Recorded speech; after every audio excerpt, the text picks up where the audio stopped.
Guys, video ini aku bikin buat menghibur kalian yang lagi diet. Semangat ya guys dietnya. Pas momen lebaran makannya itu opor, rendang, dimakan berkali-kali. Lama-lama aku bosan. Jadi kali ini kita nyari makanan yang gurih dan pedas. Nah, ini nih, cobain. Apa nih? Nah, Ini pedas gurih. pedas gurih, cobain. Katanya ini mie goreng chili oil pedas gurih. Kita coba guys. Aku baru tahu ada mie goreng chili oil. Langsung kita masak aja. Ini baru mie chili oil instan pertama yang harus aku coba. Unik banget, bentuk mie-nya itu lebar seperti rumbai. Terus tekstur mie-nya ini kenyal guys. Nah, rasa pedas gurih dari chili oilnya ini nih yang punya karakter dari mie ini guys. Jadi rasanya itu enak dan gurih. Ini dia nih yang menggugah selera. Kita cobain mie goreng chili oil bon cabe guys. Bismillahirrahmanirrahim.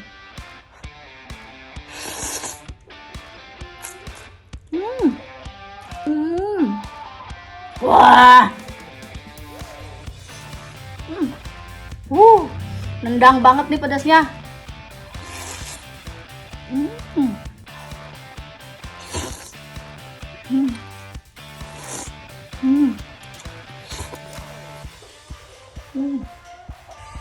Banget.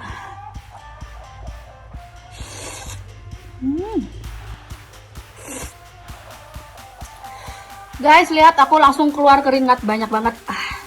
Wah, ini pedasnya bikin lagi, guys.